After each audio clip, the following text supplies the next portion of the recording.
I opened the door to my wife's naval promotion party with a gift in hand, only to see my wife's captain on one knee proposing to my wife. "Will you leave your week 1 minute in bed, husband, and marry me?" Everyone laughed. Then my wife said yes. So I walked away, quietly canceled every payment, party, trip, and pulled out my $557 million worth of military equipment. Minutes later, my phone lit up with 156 missed calls, and someone showed up at my door. I remember the weight of the box in my hand. Not heavy, physically, I mean. The watch inside probably weighed 4, maybe 5 ounces. A vintage Omega Seamaster, 1960s naval issue, the kind you can't just buy online. I'd spent 3 months tracking it down through collector forums and estate sales, finally finding it in a small shop in Norfolk run by a retired admiral's widow. She'd cried when she sold it to me, said it reminded her too much of him. I told her it was for my wife, that she'd just made lieutenant commander, that she deserved something that honored the tradition she was now part of. The widow had smiled through her tears and given me a discount. I'd had it restored. New crystal, new leather strap in navy blue, the movement cleaned and calibrated by a master watchmaker in Philadelphia who specialized in vintage military timepieces. The whole thing had cost me $8,000, but I didn't care. Maya had worked so hard for this promotion. 7 years of deployments, countless nights of studying for advancement exams, the physical training that left her exhausted but determined. She'd earned this rank, and I wanted her to have something that would remind her of that every time she checked the time. The box was wrapped in silver paper with a deep blue ribbon. I'd done it myself that morning while she was at her final briefing before the ceremony. I'm terrible at wrapping gifts. The corners never quite line up right. The tape shows through in places, but I tried. I always tried. The venue was the Officers Club at Naval Station Norfolk, a building I'd been to dozens of times over the years. White columns, brick facade, American flag and Navy flag flanking the entrance, the faint smell of salt air from the nearby water. It was late October, that time of year when Virginia can't decide if it's still summer or finally autumn. So the air was cool, but not cold, and the trees were just beginning to turn. I could hear music and laughter from inside as I approached. Maya had invited about 80 people, her chain of command, fellow officers, some enlisted sailors from her unit, family, friends. We'd spent 2 weeks planning this party together, or rather, I'd done most of the planning while she handled the last-minute requirements of her transition to the new rank. I'd booked the venue, arranged the catering, hired a DJ, ordered the cake. A massive sheet cake with the Navy insignia and frosting. "Congratulations, LCDR Thornton," written beneath it in gold. I'd also paid for it all. Every cent. The venue rental, the food, the open bar, the decorations, the flowers, everything. $17,000, charged to my business account without hesitation because this was Maya's moment and I wanted it to be perfect. The door was heavy oak, polished to a shine. I pulled it open, adjusting my grip on the gift box, already smiling because I was excited to see her face when she opened it. I'd imagined that moment 100 times, her eyes widening, her hand going to her mouth, that little catch in her breath she always got when she was overwhelmed with emotion. I stepped inside. The foyer opened into the main ballroom, and the party was in full swing. Dress uniforms everywhere, the crisp whites and blues of naval officers, the gold braid, the ribbons and medals catching the light from the chandeliers. Civilian guests clustered near the bar, chatting and laughing. The DJ was playing something upbeat, and a few people were dancing near the far wall. The cake sat on a table of honor, surrounded by gift bags and cards. But none of that registered at first. What registered was the silence. It started as a ripple, conversations cutting off mid-sentence as people noticed me standing in the doorway. Heads turned. The DJ kept playing, but the human noise dropped away like someone had turned down a dial. And in that sudden, spreading quiet, I saw what everyone else was staring at. The center of the room had been cleared. A circle of people stood watching, their phones out, recording. And in the middle of that circle, spotlit by the chandelier above and the camera flashes all around, was my wife. Lieutenant Commander Maya Thornton, 34 years old, 5'6" with dark hair pulled back in the regulation bun, wearing her service dress blues with the new shoulder boards I'd helped her attach that morning. She looked beautiful. She always looked beautiful in uniform.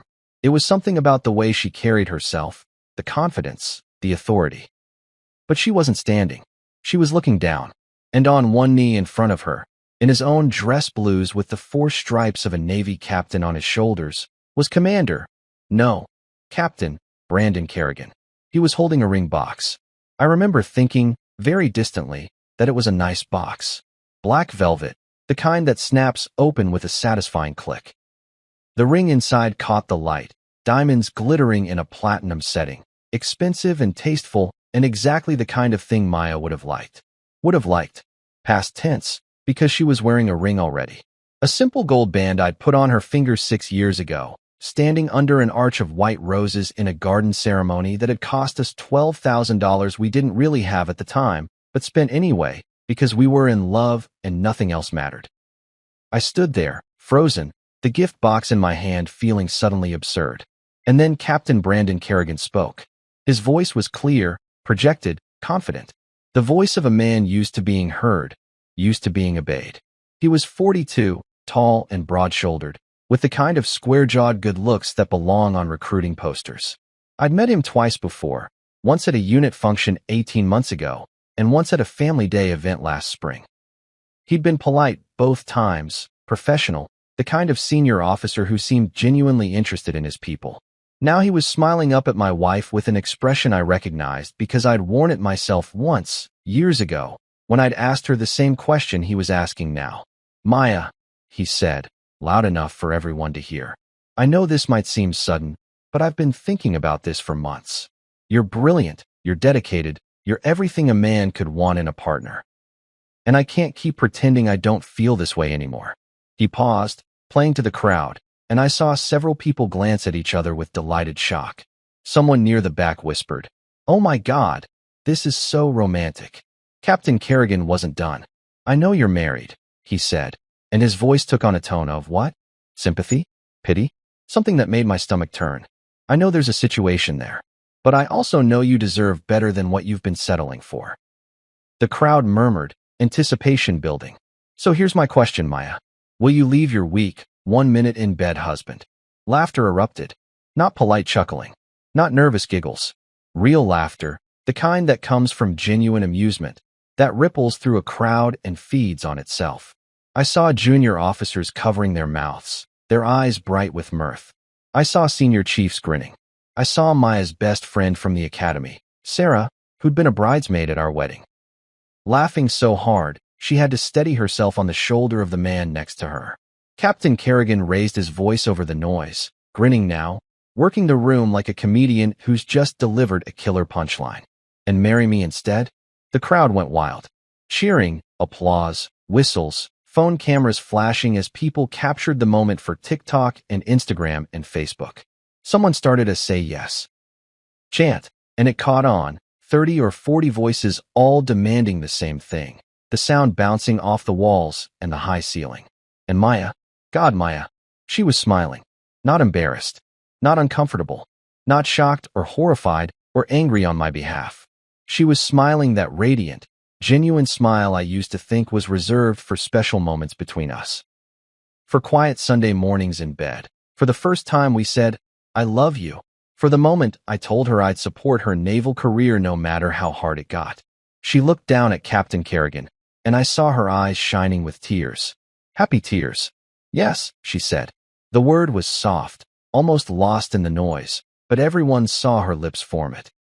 And when Captain Kerrigan stood up, slipping the platinum ring onto her right hand because the left was still occupied by mine, the crowd lost whatever restraint it had left. People were hugging each other, raising glasses, the DJ started playing some triumphant pop anthem, and the whole scene dissolved into celebration. I stood in the doorway, holding a vintage Omega Seamaster in a poorly wrapped box, and watched my wife kiss another man. No one was looking at me. No one except Maya's mother, Patricia, who stood near the cake table with a champagne flute in her hand and an expression of pure, vindictive satisfaction on her face.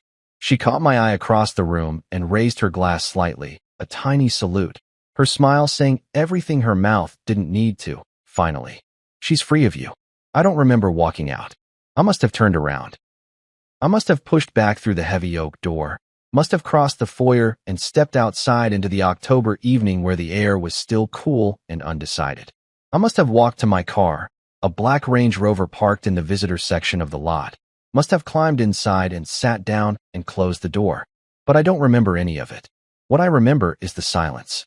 Real silence this time, not the anticipatory hush of a crowd watching a proposal. Just me, alone in my car, with the gift box still in my lap and the sound of my own breathing too loud in my ears. I looked down at the silver paper, at the blue ribbon I'd tied so carefully, at the corners that didn't quite line up right, because I'd never been good at this, but I tried anyway. I tried. That was the thought that kept circling through my mind as I sat there. I tried. For 6 years of marriage and 3 years of dating before that, I tried. I'd supported her career even when it meant months apart during deployments. I'd moved 3 times to different duty stations, leaving jobs and friends behind without complaint. I'd taken over all the household responsibilities, cooking, cleaning, bills, maintenance, so she could focus on her advancement. I'd attended every naval function, every promotion ceremony, every dining in and dining out and family day event, standing on the sidelines in civilian clothes while she networked and climbed the ranks. I'd planned this party. I'd paid for this party. And she'd used it to humiliate me in front of 80 people. Week. 1 minute in bed. The laughter echoed in my memory, overlapping and multiplying until it was all I could hear. I don't know how long I sat there. Long enough for the sky to deepen from twilight to true dark.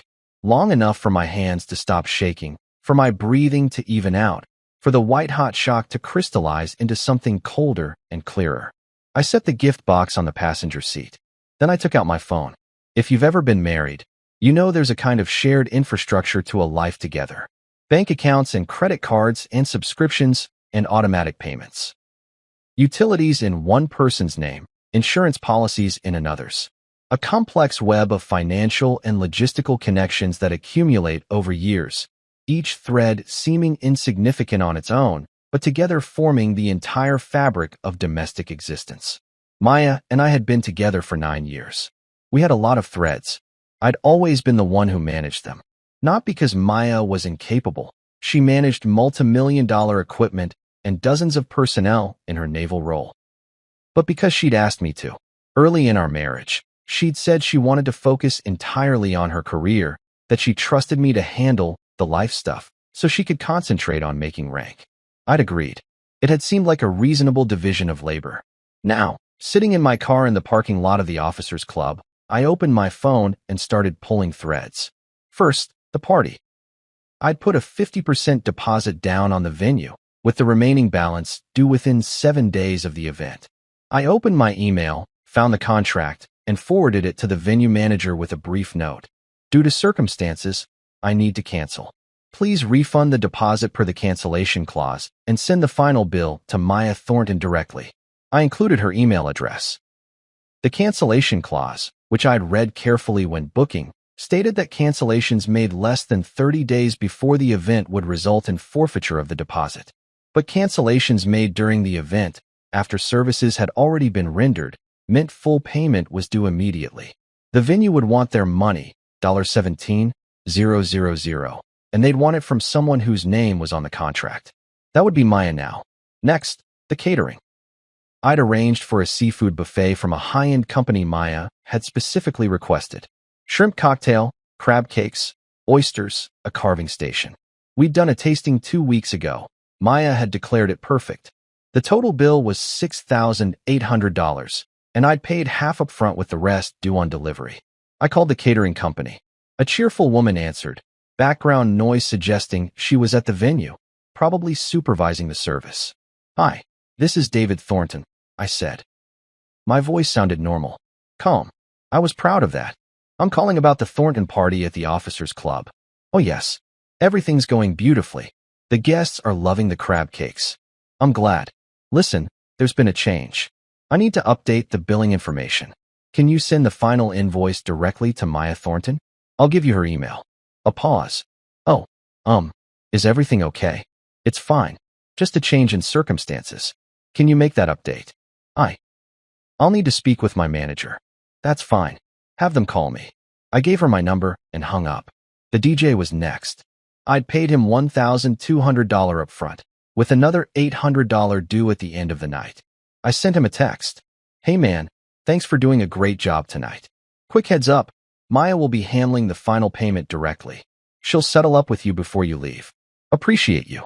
He responded immediately, no problem. Congrats to her on the promotion. I didn't reply. The cake had been ordered from a specialty bakery, $680 for the custom design. I'd paid in full when ordering. That one I couldn't take back. The cake was already there, already cut, already being served. But I made a note of it anyway. $680. The flowers were from a florist Maya had used before, arrangements of white roses and blue hydrangeas that cost $1,100. I'd paid half up front. I called them. I need to update the billing for the Thornton order, I said when someone answered.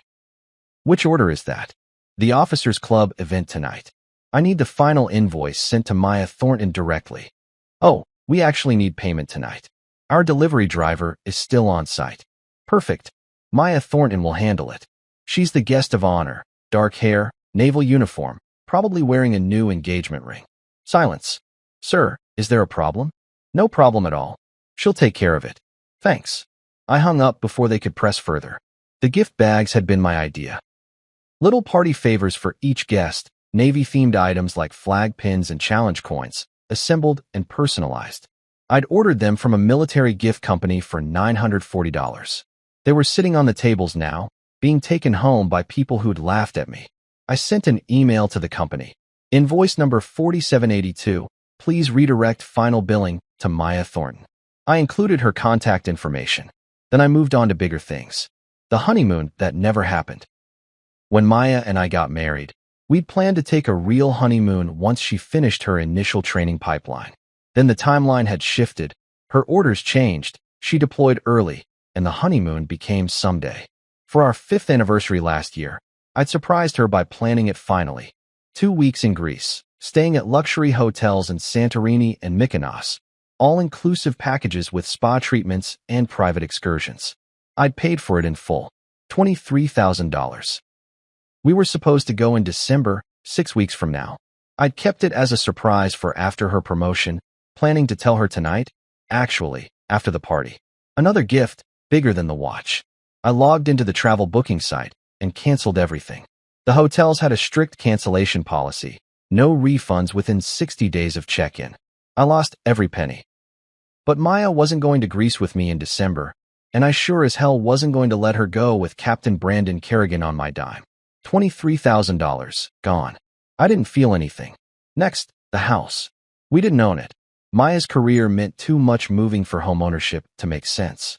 But we'd been renting a beautiful 4-bedroom place in Virginia Beach, close to the ocean, with a yard and a 2-car garage. Maya loved it. She'd picked it out specifically, said it was the first place in her adult life that felt like a real home. The lease was in my name because I'd been the one with the stable income and credit history when we'd applied. I paid $3,400 per month, every month, automatically from my business account. I logged into the property management portal and gave notice. 30 days, as required by the lease. The notice would go into effect immediately, which meant we'd be out by mid-November. I drafted an email to Maya. I've given notice on the house. You'll need to find new accommodations by November 15th. The security deposit refund will be sent to my account per the lease agreement. I didn't send it yet, but I saved it to drafts. The utilities, electric, gas, water, internet, trash service, were all in my name. I wouldn't shut them off. That would be petty and probably illegal. But I changed the billing information so future invoices would go to Maya's email instead of mine. Let her figure out how to transfer them or set up new accounts in her own name. The car insurance covered both vehicles, my Range Rover and Maya's Honda Accord. The policy was in my name, with her listed as a driver. I called the insurance company and had her removed from the policy effective immediately. She'd need to get her own insurance now. That would probably cost her another $150 a month. Her cell phone was on my family plan, a small expense, but one more thread. I logged into the carrier website and began the process of removing her line. The system warned me that her number would be deactivated unless she transferred it to her own account within 72 hours. I clicked Continue. Her gym membership. I'd been paying for it as a gift, $89 per month to the upscale place she liked with the pool and sauna. I canceled it. Her streaming services, Netflix, Hulu, Spotify, all on my accounts. I removed her profiles and changed the passwords.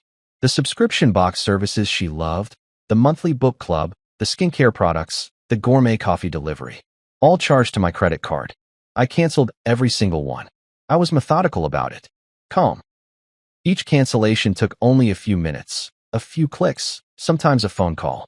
It felt like unwinding a rope, following each strand back to its anchor point and cutting it free. But I was just getting started. The real question, the one that would determine everything that came next, was why Captain Brandon Kerrigan thought he could humiliate me publicly and face no consequences. The answer, I realized, was that he didn't know who I was. Not really. To the Navy, to Maya's colleagues and friends, I was Maya's husband, the civilian spouse, the guy who showed up to functions in khakis and a button-down while everyone else wore uniforms. The one who made polite conversation at the edge of groups, who didn't understand the acronyms or the inside jokes, who was tolerated because he came with Maya but never quite belonged. I'd been fine with that. Maya's career was demanding, and I'd understood from the beginning that in military spaces, she'd be the priority. I had my own professional life, my own identity outside of being her husband. But that professional identity was something I'd been very, very careful to keep separate from Maya's naval career. Because my professional identity was complicated. My name is David Thornton. I'm 36 years old. I have a master's degree in systems engineering from MIT and a background in defense contracting that I don't talk about much because most people find it boring. What I do is design, procure, and supply specialized equipment for military applications. I run a company called Thornton Defense Solutions. It's a small company by defense industry standards. Just me and a staff of 12, operating out of an office complex in Arlington. We're not building fighter jets or aircraft carriers. We focus on niche systems, communications equipment, specialized computing hardware, navigation systems, electronic warfare components. The kind of unglamorous but absolutely critical technology that keeps military operations running. We're also very, very good at what we do. Good enough that over the past 8 years, we've secured contracts with multiple branches of the U.S. military. Good enough that our equipment is currently deployed on naval vessels, Air Force installations, Army forward operating bases, and Marine Corps expeditionary units around the world. Good enough that the Pentagon considers us a trusted vendor. And good enough that our annual revenue last year was $170 million. I drew a salary of $380,000 personally, with another several million in company equity and investment returns. Maya knew I ran a defense company. She knew I made good money. Enough that I could pay for our lifestyle without stress. Enough that I told her not to worry about finances and to focus on her career. But she'd never been that interested in the details. When I tried to explain projects or talk about work, her eyes would glaze over. She'd nod and smile and change the subject to her own career challenges, and I'd let it go because I understood. My work was technical and dense, and she had enough on her plate. She'd certainly never asked exactly how much money the company made. She'd never asked what our equipment was worth. She'd never asked what would happen if a key supplier suddenly pulled their products from service. I sat in my car, phone in hand, and thought about Captain Brandon Kerrigan. He was the commanding officer of the USS Gettysburg, a Ticonderoga-class guided missile cruiser currently undergoing maintenance and systems upgrades at Norfolk Naval Shipyard. I knew this because Maya had mentioned it in passing. Kerrigan was a rising star, being groomed for admiral, his ship one of the fleet's most important assets. The Gettysburg had recently been fitted with upgraded communications and electronic warfare systems. My systems. Thornton Defense Solutions held a contract with the Navy worth $89 million to provide and maintain specialized equipment across 6 vessels in the Atlantic Fleet. The USS Gettysburg was one of those vessels. We'd installed $47 million worth of hardware on her alone over the past 14 months. Encrypted communication arrays, electronic countermeasure suites, navigation backup systems, classified computing infrastructure. The contract included a maintenance and support clause. If we pulled our equipment, the Navy would need to find a replacement vendor, reinstall everything from scratch, and recertify the ship for deployment. That process would take months. The Gettysburg was scheduled to deploy in January for a critical mission in the Mediterranean. Without our equipment, she wasn't going anywhere. I opened my laptop. I keep it in the car for working between meetings and logged into the company's contract management system. I pulled up the Gettysburg file. Then I drafted an email to our Navy contract liaison, Commander Sarah Chun, who worked at Naval Sea Systems Command and had been our primary point of contact for years. Commander Chun, I hope this email finds you well. I'm writing to inform you of a necessary change in Thornton Defense Solutions' contract portfolio. Effective immediately, we are withdrawing all equipment and support services from the USS Gettysburg, CG-64. This includes communications arrays, EW systems, navigation equipment, and associated infrastructure. Our technical team will coordinate with ship personnel for equipment removal at your earliest convenience. This withdrawal is due to a conflict of interest that has recently come to light between TDS and Gettysburg's commanding officer. To maintain professional integrity and avoid any appearance of impropriety, we feel this is the most appropriate course of action. We remain committed to our other Navy contracts and will ensure this transition causes minimal disruption to fleet operations. Please let me know how you'd like to proceed with the removal timeline. Best regards, David Thornton, CEO, Thornton Defense Solutions. I read it over 3 times. Then I sent it. The email went out at 7:43 p.m. on a Friday night. Commander Chin probably wouldn't see it until Monday morning, but it would be time-stamped, documented, official, and it would start a chain reaction. Because when the Navy realized that one of their frontline cruisers was about to lose $47 million in critical systems right before a scheduled deployment, someone was going to ask why. And someone was going to ask Captain Brandon Kerrigan what the hell kind of conflict of interest would cause a trusted vendor to pull out of a contract. And someone, probably multiple someones, because the Navy takes fraternization and conduct issues seriously, especially among senior officers, was going to start digging into exactly what Kerrigan had been doing with the wife of a defense contractor. But that was just the beginning. I opened another email, this one to our logistics coordinator. Frank, need you to coordinate equipment removal from Gettysburg ASAP. Let's plan for next week if possible. Pull everything we installed. Comms, EW, NAV, computing, all of it. Document everything for contract closure. Also, run an inventory check on all our other Navy installations. I want a full assessment of what we have deployed where, contract values, and removal timelines if needed. Let's discuss first thing Monday morning. David, I sent it. Then I opened a third email, this one to our Chief Financial Officer. Rebecca, I need you to prepare a full accounting of all assets and equipment currently under government contracts. Specifically, I need to know total value of deployed systems, replacement costs, and what it would mean financially if we withdrew from one or more major contracts. Also, please prepare documentation of company revenue, profit margins, and my personal compensation for the past 3 years. I may need these for legal purposes. Let's talk Monday. David, sent. I sat back, looking at the phone in my hand. The equipment on the Gettysburg alone was worth $47 million installed, but its actual replacement value, the cost for the Navy to rip it out, find another vendor, purchase new equipment, and reinstall everything, would be closer to $70 million once you factored in labor, downtime, and expedited procurement.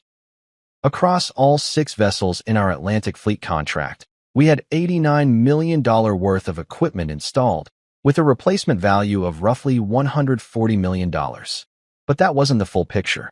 Thornton Defense Solutions didn't just do Navy contracts.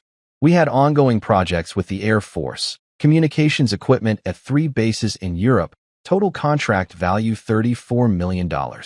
We had Army contracts, tactical computing systems for forward operating bases, $28 million. We had Marine Corps contracts, expeditionary communications packages, $19 million. In total, across all branches, we had active government contracts worth $170 million in annual revenue, with deployed equipment valued at approximately $270 million. And all of it, every single contract, every piece of equipment, every installation, had one thing in common. I controlled it, not the company, not some board of directors or shareholders. Me. I'd built Thornton Defense Solutions from nothing. I own 100% of the equity. I made every strategic decision. And crucially, every contract included language that gave the company, which meant me, the right to withdraw services if we determined there was a conflict of interest, a security concern, or any other circumstance that might compromise our professional integrity. It was standard language, the kind of thing most people skimmed over because it was never supposed to be invoked. Contracts like these were supposed to be stable, long-term, mutually beneficial. But the language was there, and I could use it. I pulled up a spreadsheet and started calculating. If I pulled the equipment from the Gettysburg, Captain Brandon Kerrigan's ship would be effectively deadlined, unable to deploy, unable to complete its mission, a $1.2 billion vessel sitting at pier while the Navy scrambled to fix the problem. Kerrigan would have to explain to his chain of command why his ship was suddenly non-operational. His career trajectory, that path toward admiral that Maya had probably found so attractive, would take a serious hit. But why stop there? If I pulled our equipment from all 6 Atlantic Fleet vessels, that would ground a significant portion of the Navy's cruiser force. It would cause a major operational disruption, trigger emergency procurement procedures, and create a political firestorm as Congress demanded answers about why critical ships were suddenly out of service. The Navy would be furious. They'd also be helpless, because our contracts were airtight. We'd fulfilled every requirement, maintained every system, provided exemplary service. If we chose to withdraw citing a conflict of interest, they couldn't force us to stay. They could sue, maybe, but that would take years, and in the meantime, they'd still need to replace the equipment. And if I really wanted to make a point, I could pull out of every government contract. All of them. Army, Navy, Air Force, Marines. $170 million in annual revenue, $270 million in deployed equipment, dozens of installations across multiple continents. Just gone. It would be catastrophic. Not just for my company. We'd take a massive financial hit, possibly fatal, but for the military. Bases would lose communications capabilities. Ships would lose electronic warfare systems.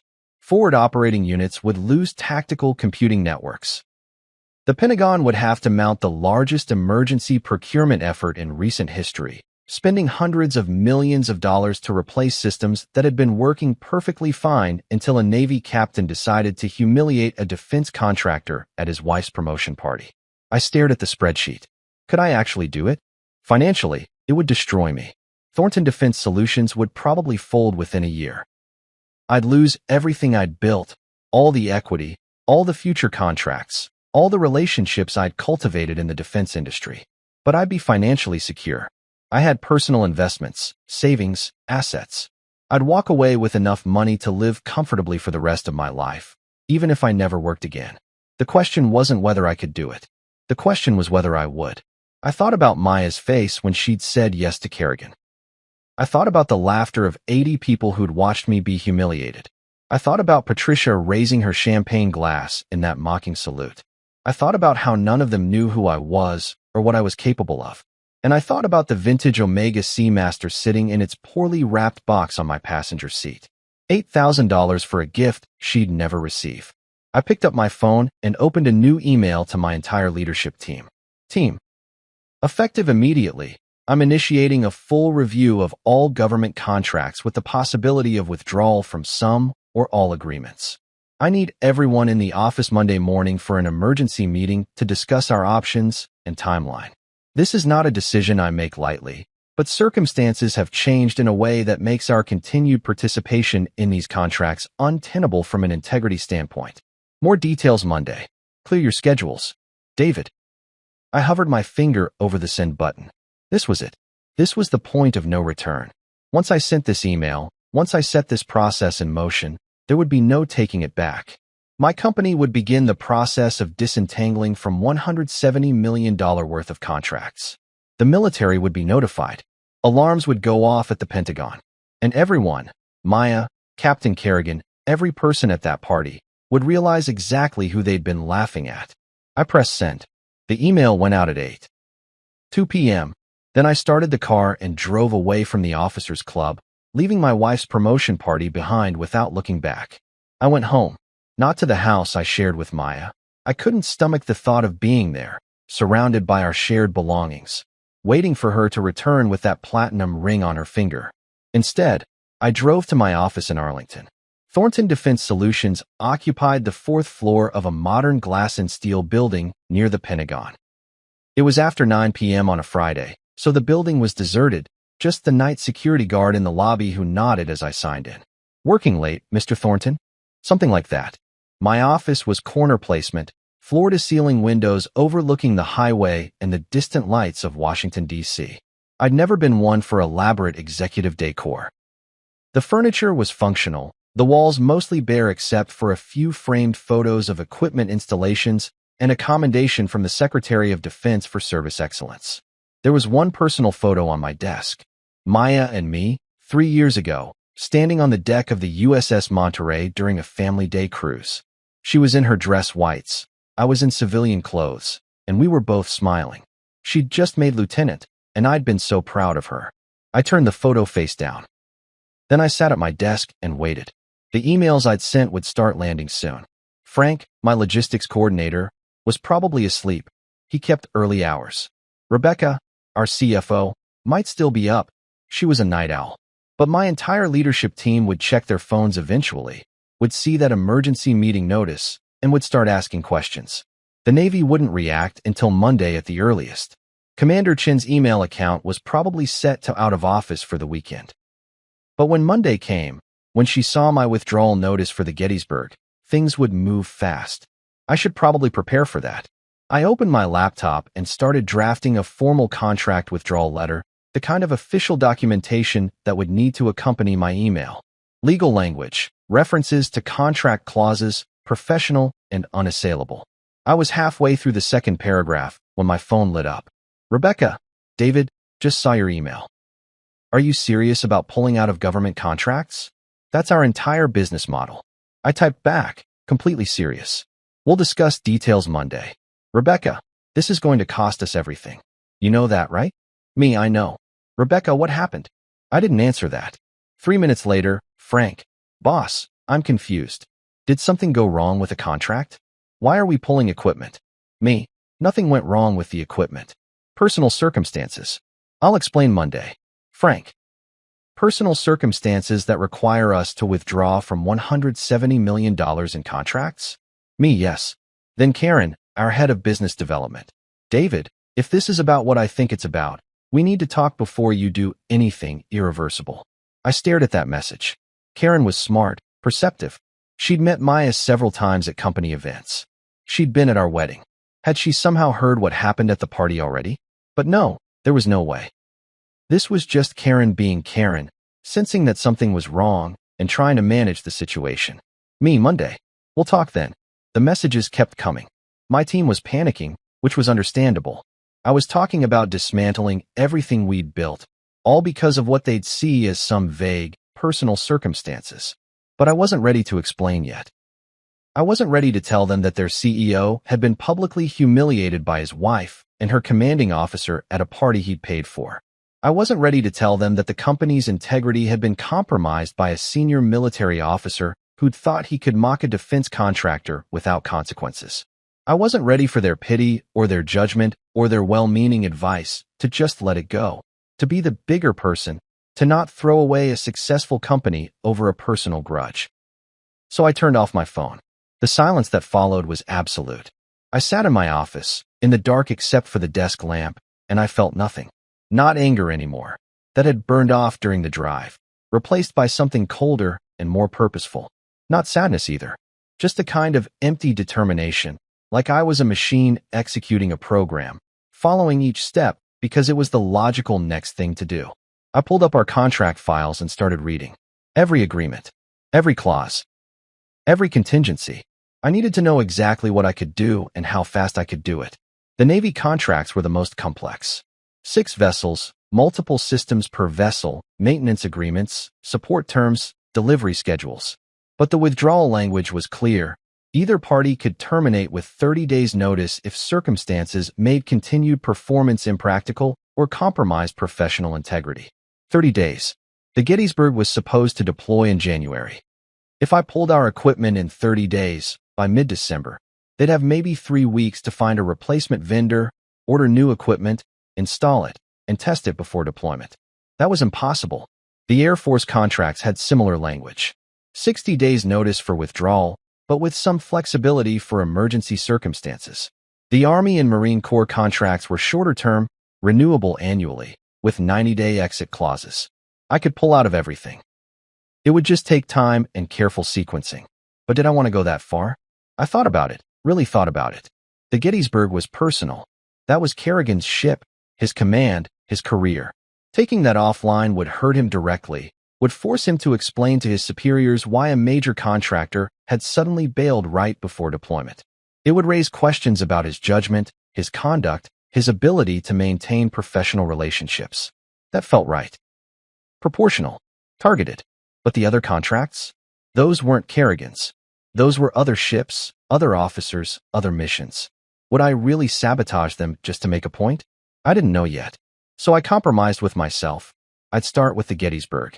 That would be the opening move, the shot across the bow. If they wanted to escalate, if Kerrigan or Maya or anyone else decided to fight back, then I could always expand the withdrawal to other contracts. But the Gettysburg would go dark. I finalized the withdrawal letter, saved it, and queued it to send Monday morning alongside my email to Commander Chun. Then I pulled up the house lease and confirmed that my 30-day notice was submitted. Maya would get an email from the property management company by Monday, letting her know she had until mid-November to vacate. I thought about her opening that email, reading it, realizing she was about to be homeless unless she found a new place fast. In the military, that usually meant scrambling for base housing or subletting an apartment, both of which required time and paperwork and security deposits she might not have readily available. Good. I checked the utility accounts, all successfully transferred to her email for billing. By next month, if she didn't take over the accounts, they'd be shut off. I checked her phone line. Removal in progress. Deactivation in 72 hours unless she moved it to her own plan. Everything was in motion. Everything was going to fall apart for her, piece by piece, thread by thread, until she was standing in the wreckage of the life I'd built for us and realizing exactly what she'd given up.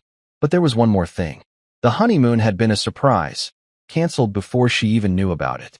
The party vendors would chase her for payment, which would be annoying but not devastating.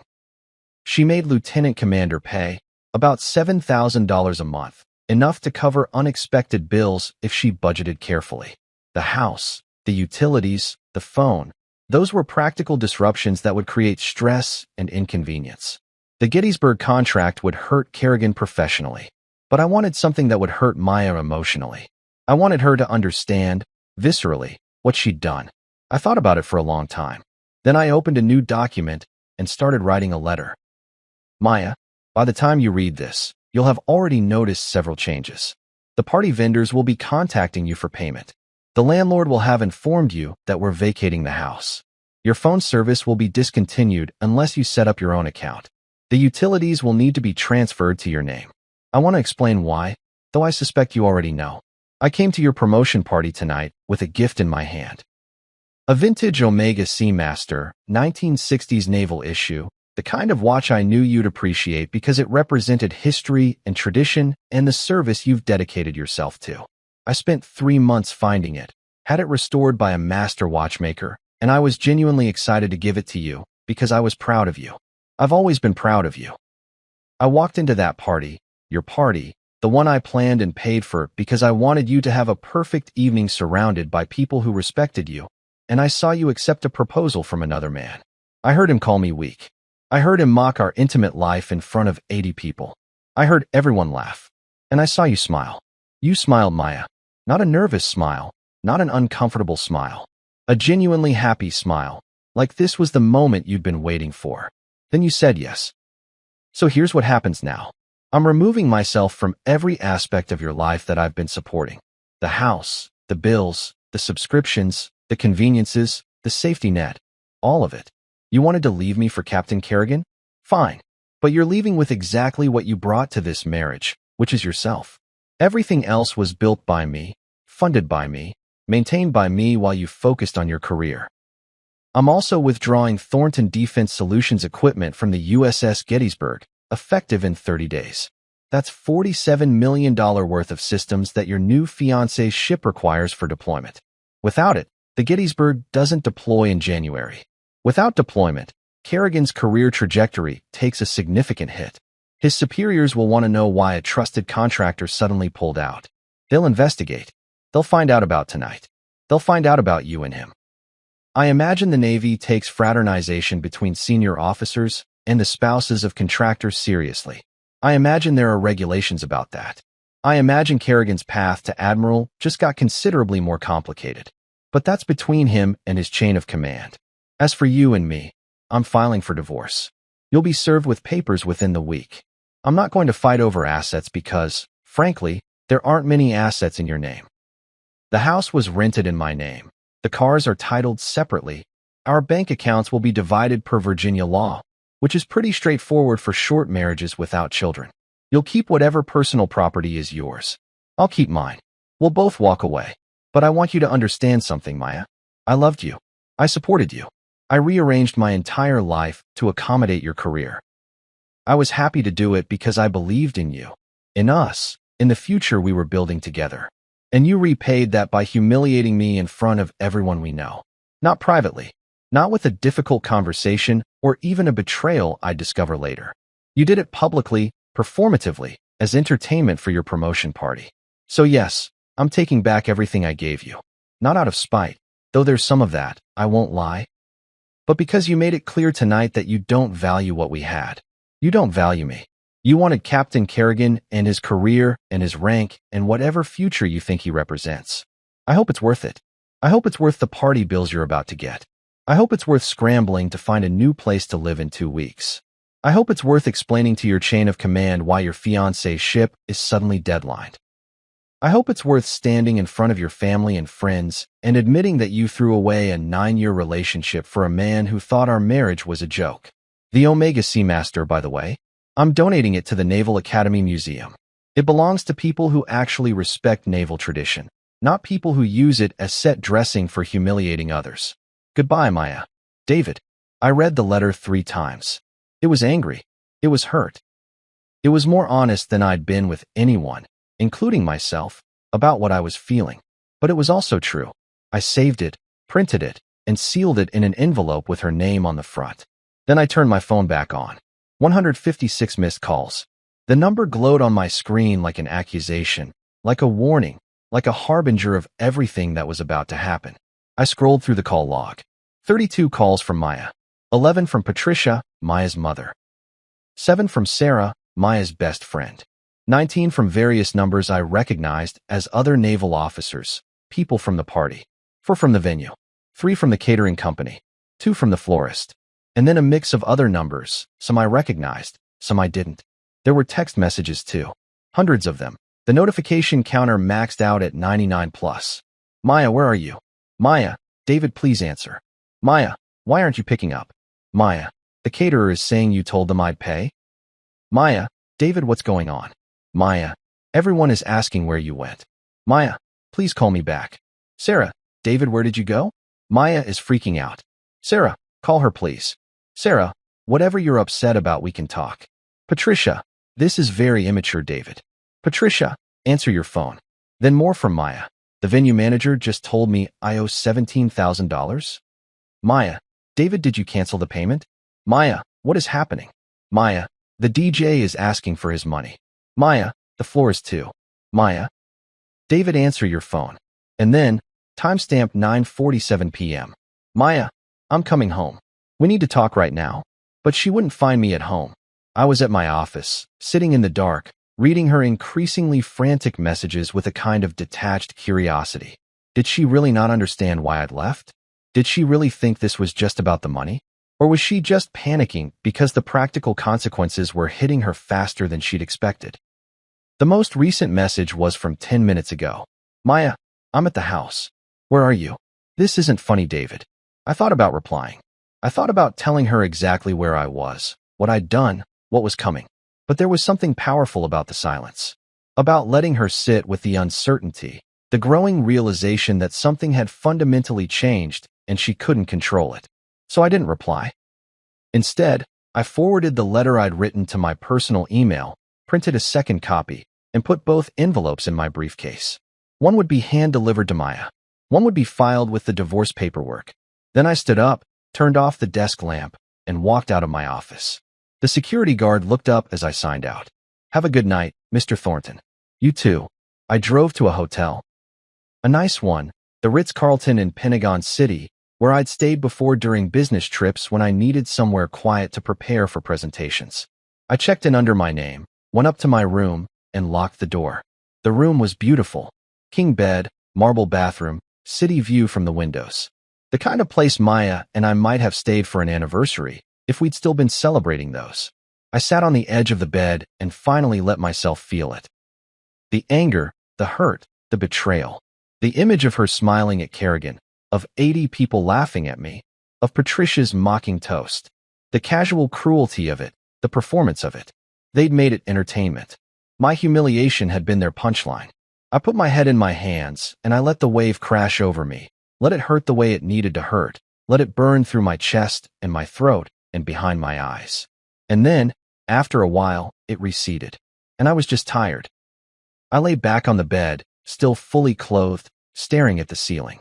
My phone was still lighting up with calls and messages, a constant vibration against my leg. But I didn't answer.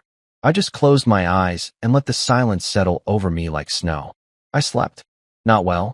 I kept waking up every hour or so, disoriented, reaching for Maya out of habit before remembering.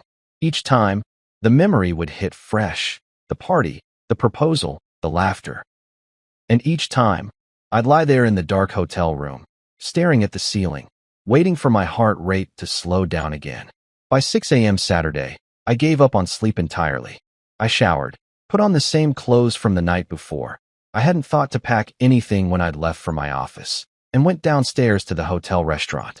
The breakfast buffet was just being set up, and I was the only guest there, which suited me fine. I sat by the window with coffee and scrambled eggs I didn't really want and watched the sun come up over Arlington. My phone had finally stopped buzzing sometime around 3 a.m. I turned it back on now, bracing for another flood of messages. I was right.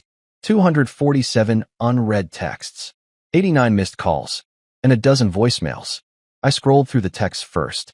More of the same from Maya, increasingly frantic demands to know where I was, what I was doing, why I'd left, what was happening with the payments. Patricia had added some choice words about my maturity and my character. Sarah had tried being mediating and calm, but eventually given up and sent a terse "This is really fucked up, David." But there were new messages too. One from my attorney, James Morrison, whom I'd worked with on business contracts. "David, got a strange call last night from someone claiming to be your wife asking if you'd filed for divorce yet. What's going on? Call me." One from Frank, my logistics coordinator. "Boss, I did some research. Pulling equipment from Gettysburg right before deployment equals major problem for them. Are you sure about this?" One from Rebecca, my CFO. "I ran the numbers like you asked. If we pull out of all government contracts, we're looking at $170 million revenue loss. Possible bankruptcy within 18 months unless we pivot to commercial. We need to talk about this." And one from a number I didn't recognize. "Mr. Thornton, this is Commander Sarah Chun, Navy Sea Systems Command. I received your email about the Gettysburg contract. I'll be in the office Monday morning and would like to discuss this urgently. Please call me at your earliest convenience." She'd sent that at 11:37 p.m. Friday night. She'd been working late, checking her email, and she'd seen my withdrawal notice. And she was already concerned enough to reach out personally on a Friday night. Good. I called James Morrison first. He answered on the second ring, sounding wide awake despite the early hour. "David, what the hell is going on? I need you to file divorce papers. Today if possible." Silence. Then, "Today is Saturday. Monday morning then. First thing." "Okay." James's voice shifted into professional mode. "Walk me through what happened." So I did. I told him about the party, the proposal, the humiliation. I kept it factual, unemotional, just the sequence of events. He listened without interrupting. When I finished, he exhaled slowly. "Jesus, David. I'm sorry. I need the divorce filed ASAP. And I need it to be airtight. She doesn't get anything I'm not legally required to give her. Virginia is an equitable distribution state, so assets acquired during marriage get divided fairly, but not necessarily 50-50. Given that you had significantly more income and the house is in your name. I don't care about fair. I care about fast. Get the papers filed, get her served, and let's get this done. What about the business? Thornton Defense Solutions was founded before we got married. It's not marital property. She might argue that its growth during your marriage makes her entitled to some portion. Then you argue back. But I'm not giving her a stake in my company because she decided to humiliate me at her promotion party. James was quiet for a moment. Okay, I'll draft the papers. But David, I have to ask. Is this something you want to do while you're angry? Or is this something you've genuinely thought through? Both. Because divorce is permanent. If you have any doubt. I watched my wife accept another man's proposal in front of 80 people who laughed when he called me weak. I don't have doubts. I have clarity. Understood. I'll have papers ready to file Monday morning. Thank you. I hung up and immediately called Commander Sarah Chun. She answered on the first ring. Mr. Thornton, thank you for calling back. Commander Chun, you got my email. I did. Her voice was carefully neutral. I have to say it was unexpected. Your company has been an exemplary contractor for us. We've had no complaints about your equipment or your service. The equipment isn't the problem. Then what is? I paused, choosing my words carefully. I've become aware of conduct by one of your officers that creates a conflict of interest between my company and the Navy. To maintain professional integrity, I believe the right thing to do is withdraw from any contracts where that conflict exists. What kind of conduct? I'd rather not get into specifics over the phone, but it involves Captain Brandon Kerrigan of the USS Gettysburg and personal behavior that I find incompatible with a professional contractor relationship. Silence. I could practically hear her thinking, connecting dots, trying to figure out what I was saying without saying it directly. Mr. Thornton, I don't need to tell you how serious this is. The Gettysburg deploys in January. Without your systems, that deployment gets scrapped. The entire mission timeline gets disrupted. We're talking about a strategic asset being sidelined because of what, exactly? A personal disagreement. It's more than a disagreement, Commander. Then help me understand. Because right now, what I'm seeing is a trusted contractor pulling out of a major contract for vague reasons right before a critical deployment. That looks bad for everyone involved. I took a breath. Captain Kerrigan publicly humiliated me at my wife's promotion party last night.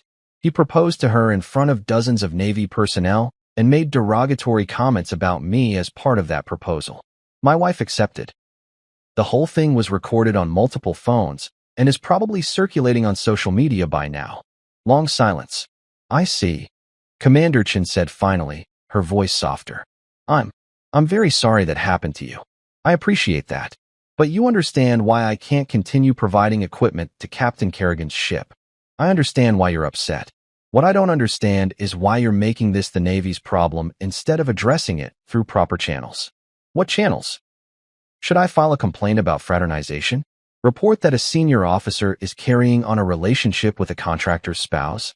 How do you think that goes? Better than leaving the fleet without critical systems, frankly. Then the fleet shouldn't have officers who behave this way. Commander Chin sighed. Mr. Thornton, I'm not defending what happened.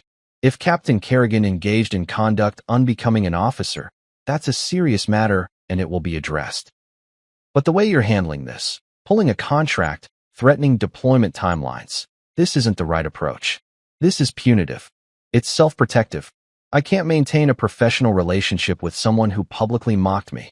Understood. But consider this. If you withdraw from the Gettysburg contract, you're not just hurting Captain Kerrigan.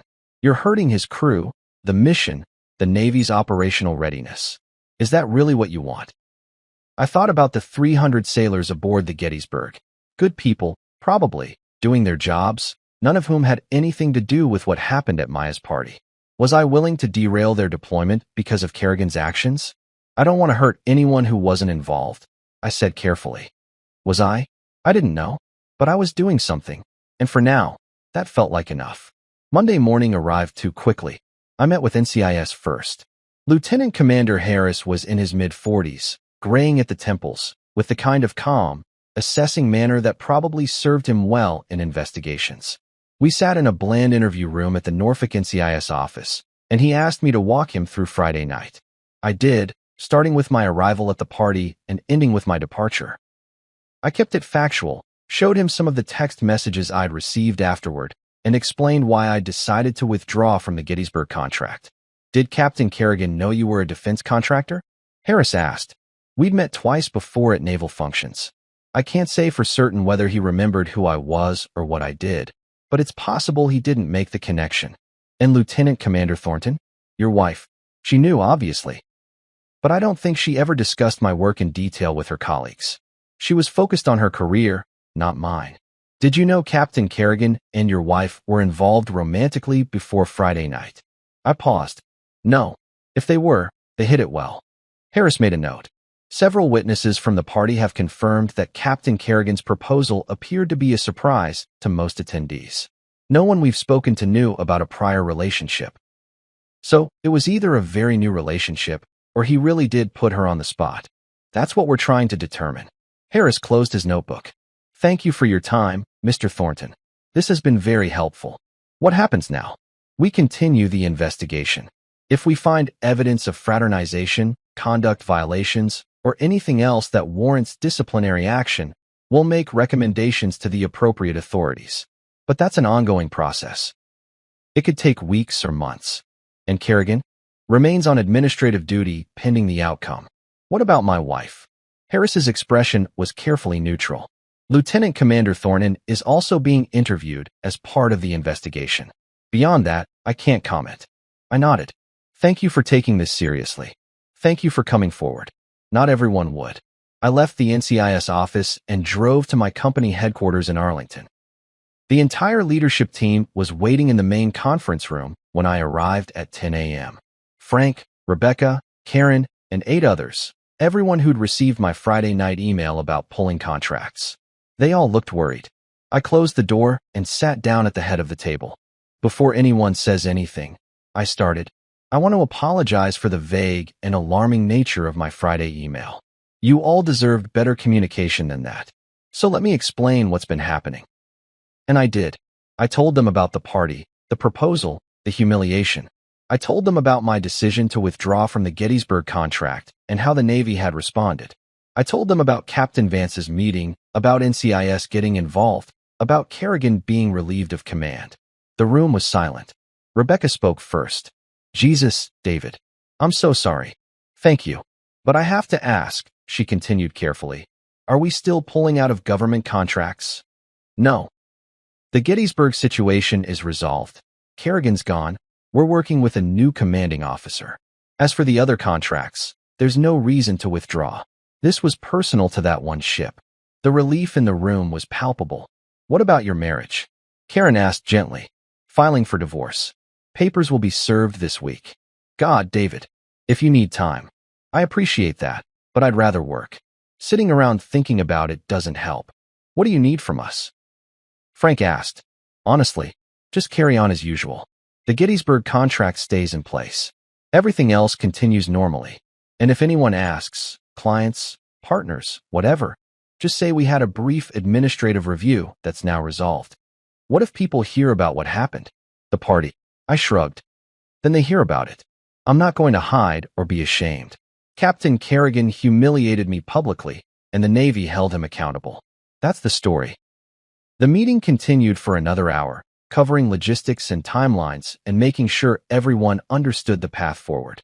By the time we finished, I felt steadier, more grounded. Work was something I could control. Work made sense. I was back in my office, reviewing emails, when my assistant knocked on the door. Mr. Thornton? There's someone here to see you. She says she's your wife. My stomach dropped. Tell her I'm not available. I did. She says she'll wait. I closed my eyes, took a breath. How long has she been waiting? 20 minutes. Fine. Send her in. Maya walked into my office wearing civilian clothes, jeans and a sweater, her hair down instead of in the regulation bun. She looked exhausted, dark circles under her eyes, her face blotchy like she'd been crying recently. She closed the door behind her and stood awkwardly near it, not sitting, not approaching my desk. Thank you for seeing me, she said quietly. I didn't respond. I've been trying to reach you for 3 days. I know. David, please. Can we talk? You're talking. She flinched at the coldness in my voice. I'm sorry. I'm so sorry for what happened Friday. I never meant. You never meant to hurt me. I know. You said that already. It's true. Is it? I leaned back in my chair, studying her. Because from where I was standing, you looked pretty happy accepting another man's proposal while 80 people laughed at me. I was overwhelmed. Brandon put me on the spot. Everyone was watching. I didn't know what to do. You could have said no. He's my commanding officer. So? You're allowed to say no to a proposal, Maya. Being in his chain of command doesn't mean you're obligated to marry him. She started crying, hands covering her face. I panicked, okay? I made a mistake.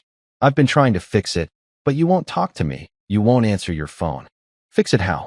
I told Brandon it's over. I gave him back his ring. I told him I'm staying with you. I felt something twist in my chest. Not hope. I was past that.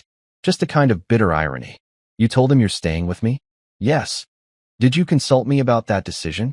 She looked up, confused. What? You decided you're staying with me. Did it occur to you that I might have a say in that? David, we're married. For now, the divorce papers will be served by end of week. Her face crumpled. You're really doing this? Yes. But I'm trying to fix it. I'm trying to make this right. There's nothing to fix, Maya. You made your choice Friday night. You chose to humiliate me in front of everyone we know. You chose to say yes to another man. The fact that you're regretting it now doesn't change what you did. I love you. No. My voice was flat, emotionless. You love the life I gave you. The house I paid for, the bills I covered, the support I provided while you focused on your career. You love not having to worry about logistics or money or anything except advancement. That's what you love. Not me. That's not true, isn't it? When's the last time you asked about my work? When's the last time you showed any interest in my life outside of what I could do for you? When's the last time we had a conversation that wasn't about your career, your deployment schedule, your promotion timeline? She was silent, tears streaming down her face. I loved you, I continued, and my voice cracked slightly on the past tense. I supported you. I built a life around your needs. And you repaid that by making me a punchline. David, please. Get out. No. We can fix this. We can go to counseling. We can. Maya. I stood up, leaning on my desk, looking at her directly. I don't want to fix this. I want you to leave. I want you to go build the life you chose Friday night. You wanted Brandon Kerrigan? Then go be with him. You wanted to leave your weak, 1 minute in bed husband? Fine. Consider yourself left. Brandon's career is over because of you. And there it was. Not, I'm sorry I hurt you. Not, I understand why you're angry. Just, Brandon's career is over because of you. She was blaming me. His career is over because of him, I said coldly. He's the one who proposed to a married woman at a naval function in front of witnesses. He's the one who made derogatory comments about a defense contractor. He's the one who created a conflict of interest that threatened the Navy's operational readiness. I didn't do any of that. He did. You pulled your equipment.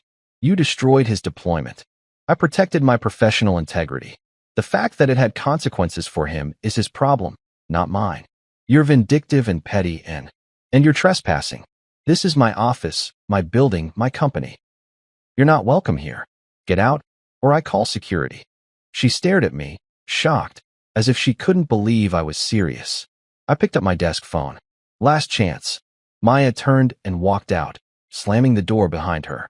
I sat down slowly, my hands shaking. That was it then. The last conversation with my wife. The final confrontation. And it had ended exactly how I'd known it would, with her blaming me for the consequences of her choices. I put my head in my hands and tried to breathe. The divorce papers were served on Tuesday. James had moved fast, filing Monday afternoon and arranging for service Tuesday morning at Maya's new temporary housing on base. She'd apparently moved into bachelor officer quarters after I gave notice on the house. I learned this from James, not from her. She had 30 days to respond. Virginia law was straightforward for no-fault divorces.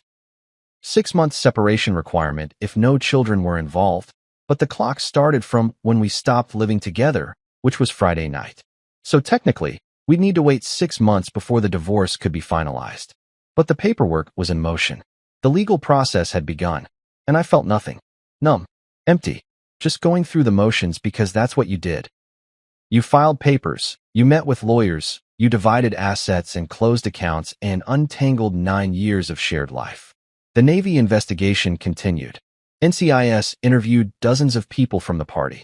The video from that night circulated among naval personnel, which meant everyone in Maya's professional circle knew what had happened. Some people reached out to me with apologies or condolences. Others stayed silent, probably trying to avoid getting involved. Captain Kerrigan's career was, as predicted, effectively over. He wouldn't be relieved of duty entirely. The Navy didn't have enough evidence yet for formal charges, but he'd been relegated to a desk job, reviewing procurement policies, the kind of dead-end assignment they give officers they're easing toward retirement. He wouldn't make admiral. He wouldn't get another ship. He'd finish his 20 years, take his pension, and disappear into civilian life. Maya's career was still uncertain. The NCIS investigation hadn't concluded yet, but there were rumors, Frank heard them through our Navy contacts, that she might face disciplinary action for fraternization. Even if she and Kerrigan hadn't been romantically involved before Friday night, the optics were terrible. A junior officer accepting a proposal from her commanding officer, at a function attended by subordinates and superiors alike, that looked bad no matter how you framed it. She might lose her security clearance. She might be passed over for future promotions. She might be quietly encouraged to resign her commission. I should have felt vindicated. Instead, I just felt sad. Sad that it had come to this. Sad that her career, which she'd worked so hard for, might be collateral damage in her own bad judgment. Sad that we'd loved each other once, and now we were strangers navigating legal proceedings and investigations. Wednesday afternoon, I got a call from Patricia, Maya's mother. The woman who'd raised her champagne glass in mocking salute while I stood in the doorway with a gift in my hand. I almost didn't answer, but curiosity got the better of me. David, we need to talk. I don't think we do, Patricia. You're destroying my daughter's career. Your daughter destroyed her own career when she accepted a proposal from her commanding officer in front of 80 witnesses. She made a mistake. One mistake, and you're punishing her forever. I'm not punishing anyone. I'm protecting myself and my business. The Navy is conducting its own investigation based on their own regulations. Whatever happens to Maya is between her and her chain of command. You could tell them it was a misunderstanding. You could explain that she didn't mean anything by it. But she did mean something by it. She said yes, Patricia. She accepted his ring. She smiled while everyone laughed at me. That wasn't a misunderstanding. That was a choice. She's trying to fix things. She's devastated. Then she should have thought about that before humiliating me publicly. You're being cruel. I'm being honest. Maya made her choice. She chose Brandon Kerrigan and whatever future she thought he represented. The fact that it didn't work out the way she expected isn't my problem. Patricia's voice turned icy. You were never good enough for her anyway. Interesting. So why didn't you say something before we got married? I did. I told her she was settling, that she could do better than some nerdy defense contractor who'd never understand her career. And yet she married me anyway. And she stayed married to me for 6 years while I supported her, paid for her life, and helped her advance. So maybe the problem isn't that I wasn't good enough for her. Maybe the problem is that she didn't appreciate what she had. Patricia hung up. I set my phone down and returned to the contract review I'd been working on. The anger had finally burned itself out entirely. Now there was just acceptance. This was my life now. Work, divorce proceedings, rebuilding from scratch. And honestly, it wasn't the worst thing. I'd spent 9 years organizing my life around Maya's needs, her schedule, her career. Now I could focus on myself, on the company, on projects and investments and relationships I'd neglected while being the supportive husband. Thursday brought unexpected news. Commander Lisa Martinez, the new commanding officer of the USS Gettysburg, called me personally. Mr. Thornton, I wanted to thank you for maintaining your contract with us despite the circumstances. I know that can't have been an easy decision. Thank you, Commander. I appreciate that. I also want to assure you that we're going to be the best clients you've ever worked with. Your equipment is critical to our mission, and I won't let personal drama interfere with that relationship. I appreciate the professionalism. One more thing. I reviewed the maintenance logs for your systems. Your team has been exemplary. I know there was talk about you pulling out of other Navy contracts, but I'd like to make a case for expanding our relationship instead. We have 3 more cruisers coming into Norfolk for upgrades next year. Would Thornton Defense Solutions be interested in bidding on those contracts? I blinked, surprised. Absolutely. Send me the specifications and timeline. Will do. And Mr. Thornton? For what it's worth, what happened to you was inexcusable. But the way you've handled it, professionally, decisively, without burning bridges unnecessarily, that's the mark of a good businessman and a good person. The Navy is lucky to work with you. We hung up, and I sat there for a moment, absorbing that. New contracts, expanding relationships. The thing I'd feared, that pulling out of the Gettysburg would destroy my reputation with the Navy, hadn't happened. If anything, the opposite was true. By standing firm on professional integrity, by insisting on consequences for inappropriate behavior, I'd earned respect. Maybe there was something to that. Maybe integrity, even when it cost you something in the short term, paid dividends in the long run. Friday evening, 1 week after the party, I went back to the house for the first time. I'd given notice, but the lease didn't expire until mid-November, and I needed to collect my things. Clothes, personal items, documents, the tangible remnants of a life I was leaving behind. Maya's car wasn't in the driveway. Good. I'd timed it deliberately, hoping to avoid another confrontation. I let myself in with my key. The house was silent, empty feeling, even though all the furniture was still there. I walked through the rooms slowly, remembering. The living room where we'd watched movies on lazy Sundays. The kitchen where I'd made breakfast while she got ready for work. The bedroom where we'd shared a bed for 6 years, where we'd talked about dreams and plans and futures that would never happen now. I packed methodically. Clothes, toiletries, my laptop and files, photo albums from before the marriage. I left everything that was jointly purchased or that Maya would need. Furniture, kitchen items, decorations. I left the gifts I'd given her over the years.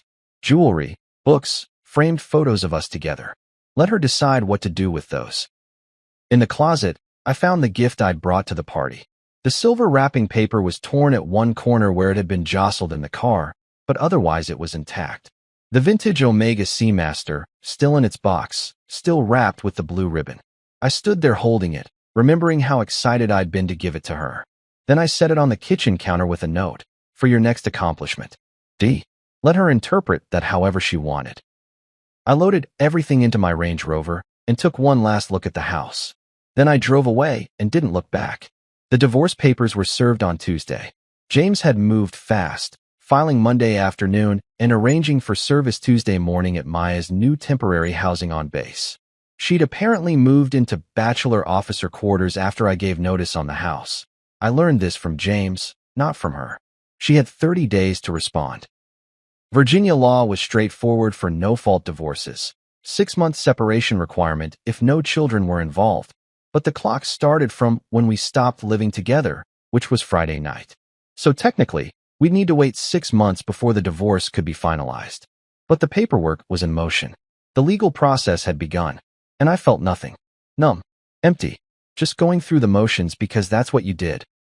You filed papers, you met with lawyers, you divided assets and closed accounts and untangled 9 years of shared life. The Navy investigation continued. NCIS interviewed dozens of people from the party. The video from that night circulated among naval personnel, which meant everyone in Maya's professional circle knew what had happened. Some people reached out to me with apologies or condolences. Others stayed silent, probably trying to avoid getting involved. Captain Kerrigan's career was, as predicted, effectively over. He wouldn't be relieved of duty entirely. The Navy didn't have enough evidence yet for formal charges, but he'd been relegated to a desk job, reviewing procurement policies, the kind of dead-end assignment they give officers they're easing toward retirement. He wouldn't make admiral. He wouldn't get another ship. He'd finish his 20 years, take his pension, and disappear into civilian life. Maya's career was still uncertain. The NCIS investigation hadn't concluded yet, but there were rumors, Frank heard them through our Navy contacts, that she might face disciplinary action for fraternization. Even if she and Kerrigan hadn't been romantically involved before Friday night, the optics were terrible. A junior officer accepting a proposal from her commanding officer, at a function attended by subordinates and superiors alike, that looked bad no matter how you framed it. She might lose her security clearance. She might be passed over for future promotions. She might be quietly encouraged to resign her commission. I should have felt vindicated. Instead, I just felt sad. Sad that it had come to this. Sad that her career, which she'd worked so hard for, might be collateral damage in her own bad judgment. Sad that we'd loved each other once, and now we were strangers navigating legal proceedings and investigations. Wednesday afternoon, I got a call from Patricia, Maya's mother, the woman who'd raised her champagne glass in mocking salute while I stood in the doorway with a gift in my hand. I almost didn't answer, but curiosity got the better of me. David, we need to talk. I don't think we do, Patricia. You're destroying my daughter's career. Your daughter destroyed her own career when she accepted a proposal from her commanding officer in front of 80 witnesses. She made a mistake. One mistake, and you're punishing her forever. I'm not punishing anyone. I'm protecting myself and my business. The Navy is conducting its own investigation based on their own regulations. Whatever happens to Maya is between her and her chain of command. You could tell them it was a misunderstanding. You could explain that she didn't mean anything by it. But she did mean something by it. She said yes, Patricia. She accepted his ring. She smiled while everyone laughed at me. That wasn't a misunderstanding. That was a choice. She's trying to fix things. She's devastated. Then she should have thought about that before humiliating me publicly.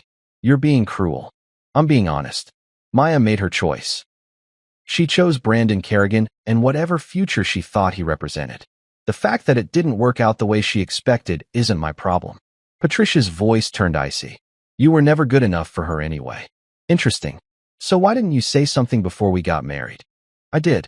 I told her she was settling, that she could do better than some nerdy defense contractor who'd never understand her career. And yet she married me anyway. And she stayed married to me for 6 years while I supported her, paid for her life, and helped her advance. So maybe the problem isn't that I wasn't good enough for her. Maybe the problem is that she didn't appreciate what she had. Patricia hung up. I set my phone down and returned to the contract review I'd been working on. The anger had finally burned itself out entirely. Now there was just acceptance. This was my life now. Work, divorce proceedings, rebuilding from scratch. And honestly, it wasn't the worst thing. I'd spent 9 years organizing my life around Maya's needs, her schedule, her career. Now I could focus on myself, on the company, on projects and investments and relationships I'd neglected while being the supportive husband. Thursday brought unexpected news. Commander Lisa Martinez, the new commanding officer of the USS Gettysburg, called me personally.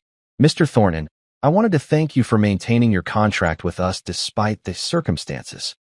I know that can't have been an easy decision. Thank you, Commander. I appreciate that. I also want to assure you that we're going to be the best clients you've ever worked with. Your equipment is critical to our mission, and I won't let personal drama interfere with that relationship. I appreciate the professionalism. One more thing. I reviewed the maintenance logs for your systems. Your team has been exemplary. I know there was talk about you pulling out of other Navy contracts, but I'd like to make a case for expanding our relationship instead. We have 3 more cruisers coming into Norfolk for upgrades next year. Would Thornton Defense Solutions be interested in bidding on those contracts? I blinked, surprised. Absolutely. Send me the specifications and timeline. Will do. And Mr. Thornton? For what it's worth, what happened to you was inexcusable, but the way you've handled it. Professionally, decisively, without burning bridges unnecessarily. That's the mark of a good businessman and a good person. The Navy is lucky to work with you. We hung up, and I sat there for a moment, absorbing that. New contracts. Expanding relationships. The thing I'd feared, that pulling out of the Gettysburg would destroy my reputation with the Navy, hadn't happened. If anything, the opposite was true. By standing firm on professional integrity, by insisting on consequences for inappropriate behavior, I'd earned respect. Maybe there was something to that. Maybe integrity, even when it cost you something in the short term, paid dividends in the long run. Friday evening, 1 week after the party, I went back to the house for the first time. I'd given notice, but the lease didn't expire until mid-November, and I needed to collect my things. Clothes, personal items, documents, the tangible remnants of a life I was leaving behind. Maya's car wasn't in the driveway. Good. I'd timed it deliberately, hoping to avoid another confrontation. I let myself in with my key.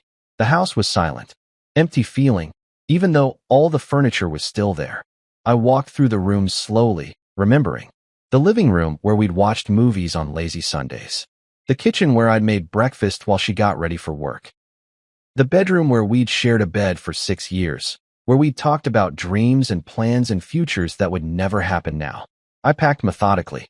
Clothes, toiletries, my laptop and files, photo albums from before the marriage. I left everything that was jointly purchased or that Maya would need. Furniture, kitchen items, decorations. I left the gifts I'd given her over the years. Jewelry, books, framed photos of us together. Let her decide what to do with those. In the closet, I found the gift I'd brought to the party. The silver wrapping paper was torn at one corner where it had been jostled in the car, but otherwise it was intact. The vintage Omega Seamaster, still in its box, still wrapped with the blue ribbon. I stood there holding it, remembering how excited I'd been to give it to her. Then I set it on the kitchen counter with a note, "For your next accomplishment. D." Let her interpret that however she wanted. I loaded everything into my Range Rover and took one last look at the house. Then I drove away and didn't look back. The divorce papers were served on Tuesday. James had moved fast, filing Monday afternoon and arranging for service Tuesday morning at Maya's new temporary housing on base. She'd apparently moved into bachelor officer quarters after I gave notice on the house. I learned this from James, not from her. She had 30 days to respond. Virginia law was straightforward for no-fault divorces. 6-month separation requirement if no children were involved. But the clock started from when we stopped living together, which was Friday night. So technically, we'd need to wait 6 months before the divorce could be finalized. But the paperwork was in motion. The legal process had begun. And I felt nothing. Numb. Empty. Just going through the motions because that's what you did. You filed papers, you met with lawyers, you divided assets and closed accounts and untangled 9 years of shared life. The Navy investigation continued. NCIS interviewed dozens of people from the party. The video from that night circulated among Naval personnel, which meant everyone in Maya's professional circle knew what had happened.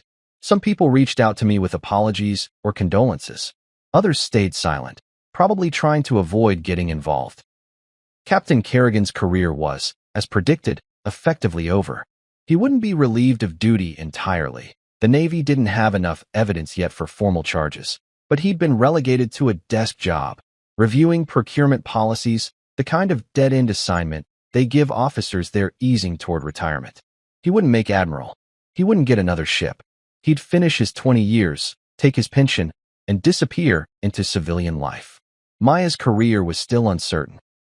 The NCIS investigation hadn't concluded yet, but there were rumors, Frank heard them through our Navy contacts, that she might face disciplinary action for fraternization. Even if she and Kerrigan hadn't been romantically involved before Friday night, the optics were terrible. A junior officer accepting a proposal from her commanding officer, at a function attended by subordinates and superiors alike, that looked bad no matter how you framed it. She might lose her security clearance. She might be passed over for future promotions. She might be quietly encouraged to resign her commission. I should have felt vindicated. Instead, I just felt sad. Sad that it had come to this. Sad that her career, which she'd worked so hard for, might be collateral damage in her own bad judgment. Sad that we'd loved each other once, and now we were strangers navigating legal proceedings and investigations. Wednesday afternoon, I got a call from Patricia, Maya's mother. The woman who'd raised her champagne glass in mocking salute while I stood in the doorway with a gift in my hand. I almost didn't answer, but curiosity got the better of me. "David, we need to talk." "I don't think we do, Patricia. You're destroying my daughter's career." "Your daughter destroyed her own career when she accepted a proposal from her commanding officer in front of 80 witnesses. She made a mistake. One mistake, and you're punishing her forever." "I'm not punishing anyone. I'm protecting myself and my business. The Navy is conducting its own investigation based on their own regulations. Whatever happens to Maya is between her and her chain of command. You could tell them it was a misunderstanding.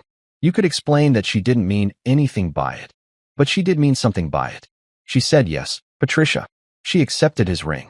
She smiled while everyone laughed at me. That wasn't a misunderstanding. That was a choice. She's trying to fix things. She's devastated. Then she should have thought about that before humiliating me publicly.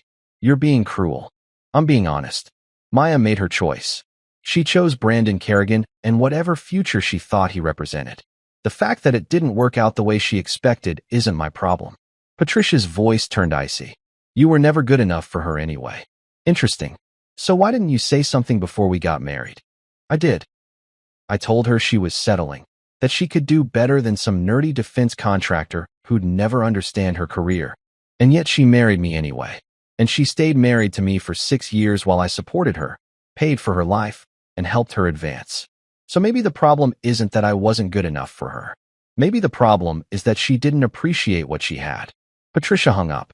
I set my phone down and returned to the contract review I'd been working on. The anger had finally burned itself out entirely. Now there was just acceptance. This was my life now. Work, divorce proceedings, rebuilding from scratch. And honestly, it wasn't the worst thing. I'd spent 9 years organizing my life around Maya's needs, her schedule, her career. Now I could focus on myself, on the company, on projects and investments and relationships I'd neglected while being the supportive husband. Thursday brought unexpected news. Commander Lisa Martinez, the new commanding officer of the USS Gettysburg, called me personally. Mr. Thornton, I wanted to thank you for maintaining your contract with us despite the circumstances. I know that can't have been an easy decision. Thank you, Commander. I appreciate that. I also want to assure you that we're going to be the best clients you've ever worked with. Your equipment is critical to our mission, and I won't let personal drama interfere with that relationship. I appreciate the professionalism. One more thing. I reviewed the maintenance logs for your systems. Your team has been exemplary. I know there was talk about you pulling out of other Navy contracts, but I'd like to make a case for expanding our relationship instead. We have 3 more cruisers coming into Norfolk for upgrades next year. Would Thornton Defense Solutions be interested in bidding on those contracts? I blinked, surprised. Absolutely. Send me the specifications and timeline. Will do. And Mr. Thornton? For what it's worth, what happened to you was inexcusable. But the way you've handled it, professionally, decisively, without burning bridges unnecessarily, that's the mark of a good businessman and a good person. The Navy is lucky to work with you. We hung up, and I sat there for a moment, absorbing that. New contracts, expanding relationships. The thing I'd feared, that pulling out of the Gettysburg would destroy my reputation with the Navy, hadn't happened. If anything, the opposite was true. By standing firm on professional integrity, by insisting on consequences for inappropriate behavior, I'd earned respect. Maybe there was something to that. Maybe integrity, even when it cost you something in the short term, paid dividends in the long run. Friday evening, 1 week after the party, I went back to the house for the first time. I'd given notice, but the lease didn't expire until mid-November, and I needed to collect my things. Clothes, personal items, documents, the tangible remnants of a life I was leaving behind. Maya's car wasn't in the driveway. Good. I'd timed it deliberately, hoping to avoid another confrontation. I let myself in with my key. The house was silent, empty feeling, even though all the furniture was still there. I walked through the rooms slowly, remembering. The living room where we'd watched movies on lazy Sundays. The kitchen where I'd made breakfast while she got ready for work. The bedroom where we'd shared a bed for 6 years, where we'd talked about dreams and plans and futures that would never happen now. I packed methodically. Clothes, toiletries, my laptop and files, photo albums from before the marriage. I left everything that was jointly purchased or that Maya would need. Furniture, kitchen items, decorations. I left the gifts I'd given her over the years. Jewelry, books, framed photos of us together. Let her decide what to do with those. In the closet, I found the gift I'd brought to the party. The silver wrapping paper was torn at one corner where it had been jostled in the car, but otherwise it was intact. The vintage Omega Seamaster, still in its box, still wrapped with the blue ribbon. I stood there holding it, remembering how excited I'd been to give it to her. Then I set it on the kitchen counter with a note. For your next accomplishment. D. Let her interpret that however she wanted. I loaded everything into my Range Rover and took one last look at the house. Then I drove away and didn't look back. 6 months passed. The divorce was finalized on a Tuesday in April. Maya and I met once, briefly, in the lawyer's office to sign the final papers. We didn't speak beyond professional pleasantries. James had done his job well. The settlement was clean, fair, and exactly what I'd asked for. Maya walked away with her share of our joint savings and her personal property. I kept the company, my investments, and my self-respect. The Navy investigation concluded in February. Captain Brandon Kerrigan was quietly retired with an administrative discharge. Not dishonorable, but not honorable either. The official reason cited conduct unbecoming an officer. He didn't fight it. Maya was officially reprimanded for fraternization and failure to maintain appropriate professional boundaries. She wasn't discharged, but she was reassigned to a shore duty billet at a logistics command in Jacksonville, Florida, a career dead end, basically. Her path to commander was effectively closed. I heard through mutual acquaintances that she and Kerrigan weren't together anymore. Whatever relationship they'd had, or thought they'd have, hadn't survived the fallout. I felt nothing hearing that. No satisfaction, no vindication, just nothing. Thornton Defense Solutions thrived. Commander Martinez's recommendation led to 3 new Navy contracts worth $67 million combined. Our reputation for integrity and professionalism spread, and we started getting calls from other military branches and even international clients. By the end of the fiscal year, our revenue had grown to $210 million, a 23% increase over the previous year. I hired more staff, expanded our office space, and started exploring new technology development opportunities. Work became my life, but in a different way than before. Not as an escape or a distraction, but as something I genuinely enjoyed and took pride in. I was building something, not just a company, but a legacy of quality and reliability. And I was doing it for myself, not for anyone else. As for me personally, I moved into a condo in Alexandria with floor-to-ceiling windows overlooking the Potomac. I furnished it slowly, carefully, choosing each piece deliberately instead of rushing. The space felt like mine in a way the house never had. Not our place, but my place. I reconnected with old friends I'd neglected during the marriage. I started running regularly, training for a marathon. I took a vacation alone to Scotland, visiting distilleries and hiking through the Highlands. And I didn't think about Maya once the entire trip. I dated, casually, nothing serious. I wasn't ready for serious. Maybe I never would be again. But it was nice to have dinner with someone, to laugh, to feel like a person instead of a role. In June, a year after the promotion party, I received an unexpected package. No return address, just my name and office address in neat handwriting. Inside was a letter in a small jewelry box. I opened the letter first.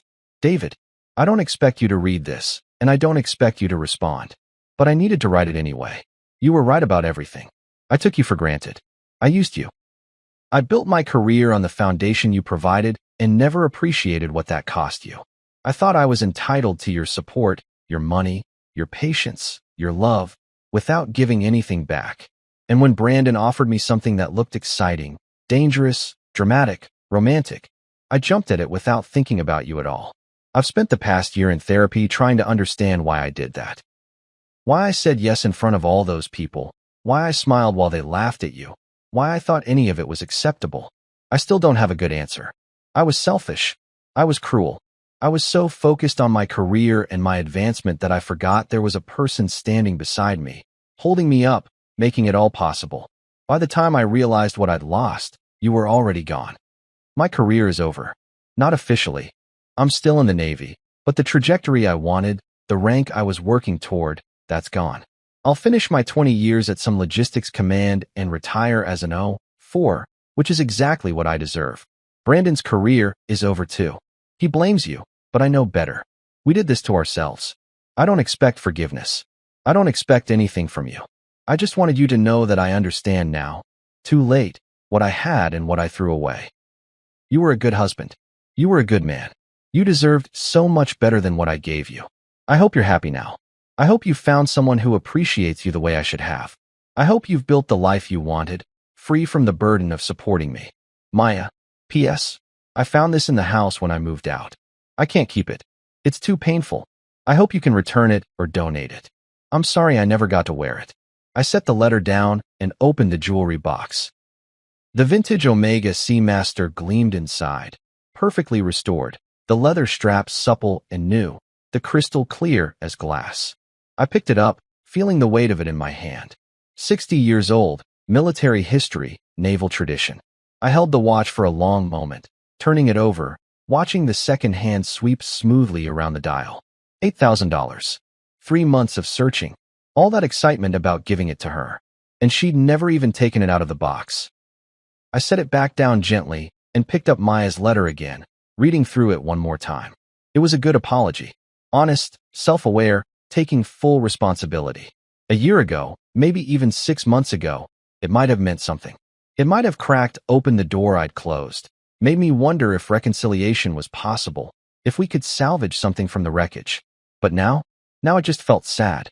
Sad that it had taken her losing everything to understand what she'd had. Sad that the realization came too late to matter. Sad that we'd both spent 9 years building something that could be destroyed in a single evening. I folded the letter carefully and put it back in the envelope. Then I picked up the phone and called the Naval Academy Museum. Hi, this is David Thornton. I called several months ago about a potential donation, a vintage Omega Seamaster, 1960s naval issue. Oh yes, Mr. Thornton. We'd still love to have it. That piece would fit beautifully in our chronometer collection. Perfect. I'll have it delivered next week. There's one condition, though. What's that? The display placard should read, "Donated in honor of those who serve with integrity and professionalism." No mention of my name, no mention of anyone specific. Just that. We can absolutely do that. Thank you so much for your generosity. I hung up and looked at the watch one more time. It belonged in a museum, with people who'd appreciate what it represented. Not gathering dust in my condo. Not sitting in storage as a reminder of something that never happened. Some things were meant to be let go. Part 9, The Reflection. August brought a heat wave to the DC area, the kind that made the city shimmer and slow down, everyone moving through thick air like swimming through honey. I was in my office on a Friday afternoon, reviewing specifications for a new communications array, when Rebecca knocked on my door. Got a minute? Sure. What's up? She sat down, folder in hand. I've been running projections for next fiscal year. If we maintain current growth trajectory and land even half the contracts we're bidding on, we're looking at $280 million in revenue. I whistled softly. That's significant. It's transformative. We need to expand significantly. More staff, more office space, possibly satellite locations. And it raises a question we've been avoiding, which is whether you want to stay private or if it's time to consider outside investment. With this kind of growth, we could attract serious venture capital or even prep for an eventual public offering. I leaned back in my chair, thinking. Thornton Defense Solutions had always been my company, 100% owned and controlled by me. That autonomy had let me make decisions like withdrawing from the Gettysburg contract without needing board approval or investor consent. But it had also meant limited capital for expansion, slower growth, more personal risk. What do you think? I asked. Rebecca smiled. I think you built something remarkable here. I think you took a company from nothing to 9 figures in revenue through quality work and integrity. And I think you're at an inflection point where you need to decide. Do you want to stay boutique and independent, or do you want to scale this thing into something that outlives you? Heavy questions for a Friday afternoon. You asked. I looked out the window at the Washington skyline, thinking about legacy and purpose and what I actually wanted from the next phase of my life. Set up meetings with some VC firms, I said finally. Nothing committed, just exploratory. Let's see what the options look like. You got it. She left, and I returned to the specifications, but my mind kept wandering. What did I want? A year ago, I'd wanted a marriage, a partner, someone to build a life with. That hadn't worked out. But I'd built something else instead, a company that mattered, work that had purpose, relationships, professional and personal, that were based on mutual respect rather than obligation. Maybe that was enough. Maybe it was even better. That evening, I met James for drinks at a rooftop bar in Georgetown. We'd stayed friendly after the divorce finalized, occasionally meeting for casual conversations that had nothing to do with legal matters.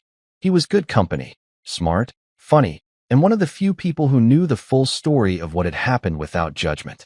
So I heard through the grapevine that Commander Martinez recommended you for some kind of Defense Department Supplier Excellence Award, he said, raising his beer. News travels fast. It's impressive, David. Not just the financial success, but the reputation you've built.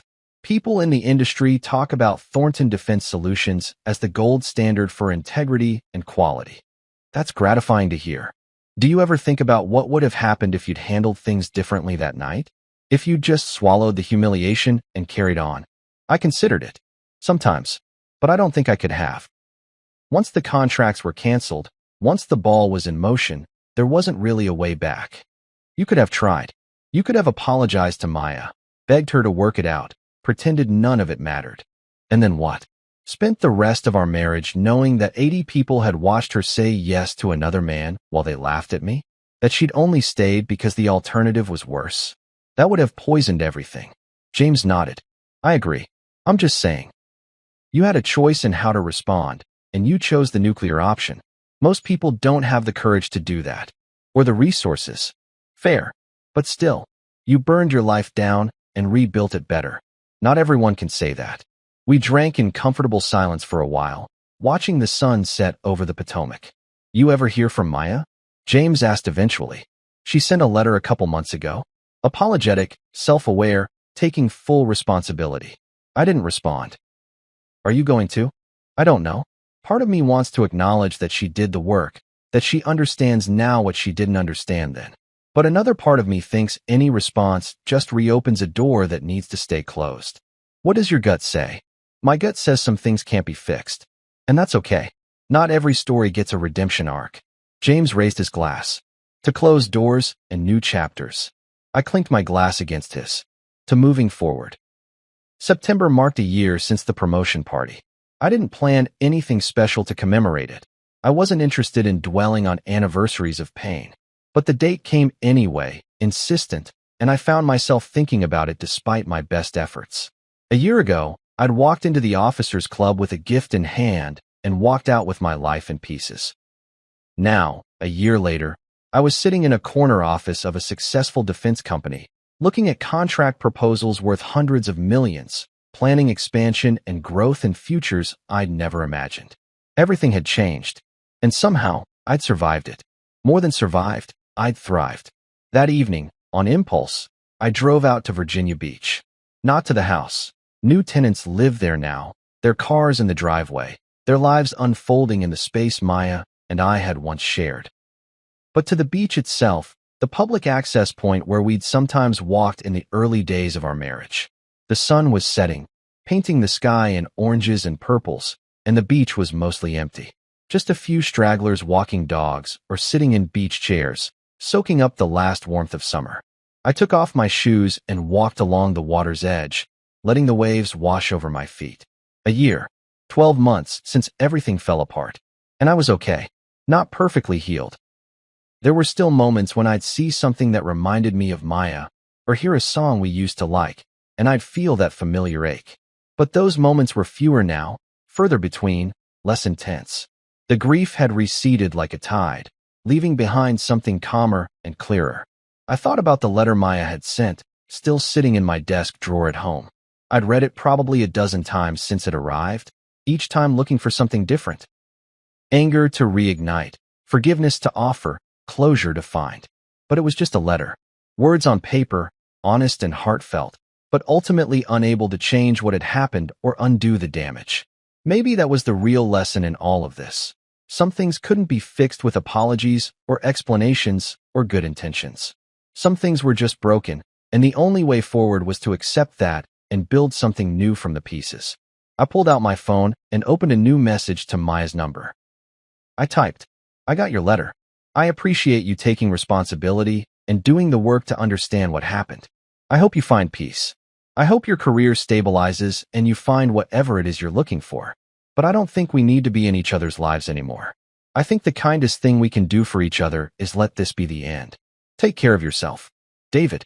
I read it over once, then hit send before I could second-guess myself. 3 dots appeared immediately. She was typing. Then they stopped. Then started again. Then stopped. Finally, after what felt like forever, her response came through. I understand. Thank you for everything you were to me, even when I didn't deserve it. I hope you're happy. You deserve to be happy. Goodbye, David. And that was it. The last conversation with my ex-wife. No drama, no anger, no attempts to reopen negotiations or keep the connection alive. Just two people acknowledging that their story was over and wishing each other well. I put my phone away and stood there at the water's edge, watching the sun sink below the horizon. The sky was darkening, stars beginning to appear, and the beach was emptying out as people headed home to their real lives. I should probably head home too. But I stood there a little longer, feeling the sand between my toes and the salt air in my lungs and the strange, bittersweet peace of something finally, truly ending. And then I turned and walked back toward my car, leaving footprints in the sand that the tide would wash away before morning. 2 years after the promotion party, Thornton Defense Solutions announced a merger with a larger defense contractor in a deal valued at $340 million. I stayed on as CEO of the autonomous subsidiary, maintaining control over operations and culture while benefiting from the parent company's resources and reach. It was the best of both worlds: independence where it mattered, support where I needed it. The vintage Omega Seamaster went on permanent display at the Naval Academy Museum in a glass case near the entrance to the chronometer collection. Thousands of midshipmen and visitors walked past it every year, reading the placard about integrity and professionalism, never knowing the story behind its donation. That felt right. Some stories were better left untold, their lessons absorbed without all the messy details of how they came to be. Maya finished her 20 years of naval service and retired as a lieutenant commander, exactly as she'd predicted in her letter.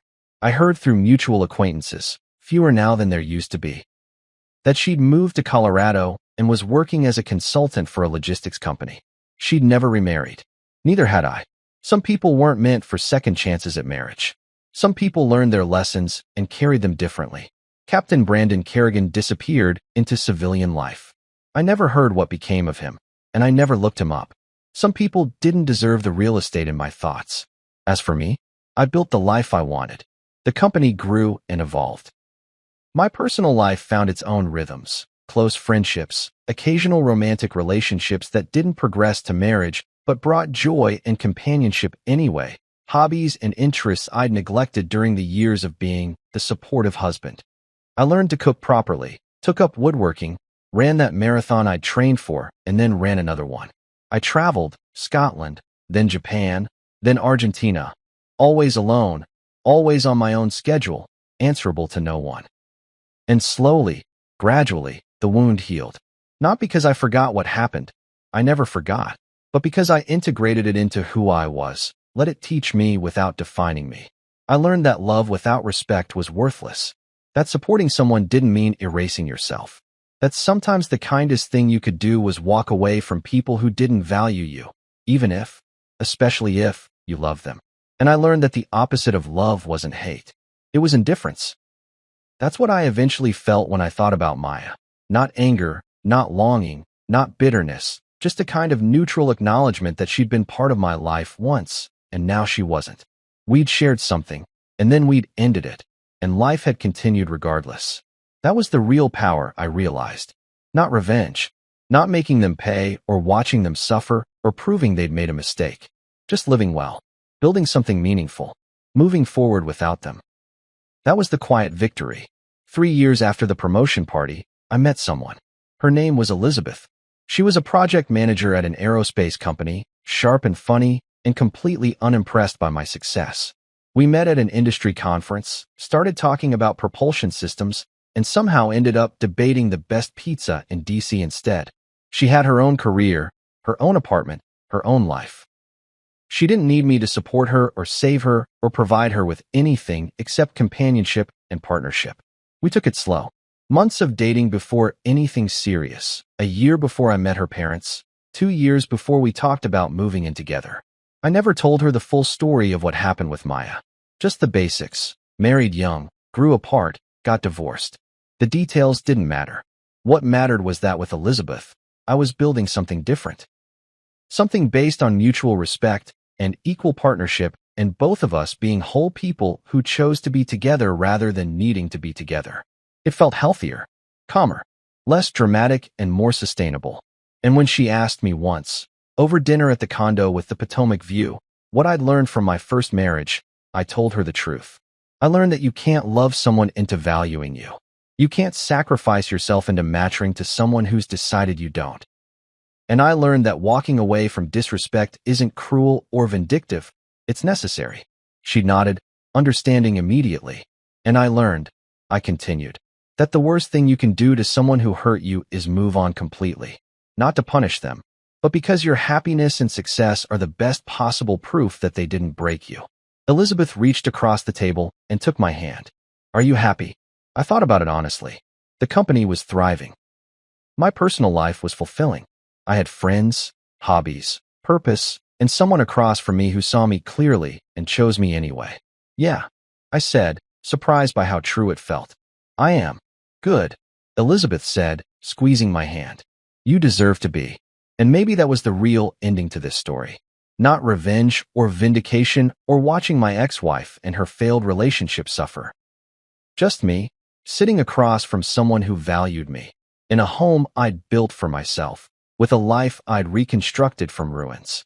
The gift I'd brought to that promotion party had been a watch, something meant to mark time, to commemorate achievement, to symbolize tradition and continuity. But the real gift, the one I'd given myself in the aftermath of that night, was time itself. Time to heal, time to rebuild, time to learn who I was without someone else defining me. And time to discover that the best revenge wasn't revenge at all. It was living well. It was moving forward. It was looking back at the wreckage without flinching and saying, simply, honestly, that hurt me. And I survived it. And I'm better now. The second hand on that vintage Omega Seamaster swept around its face in the Naval Academy Museum, marking time for thousands of people who never knew its story. And somewhere in Alexandria, in a condo overlooking the Potomac, I checked my own watch. A different one now, new and unconnected to my past, and realized I wasn't thinking about Maya at all. I was thinking about dinner reservations with Elizabeth, about the weekend trip we'd planned, about the quarterly report I needed to review tomorrow, about the life I was living right now, in this moment. The past had happened. It had shaped me, taught me, scarred me in ways that would never fully fade. But it was past. And the future, my future, was mine to build. So I stood up, grabbed my keys, and walked out the door into whatever came next, leaving the ghosts behind where they belonged, in the rearview mirror, growing smaller, until finally, eventually, they disappeared completely.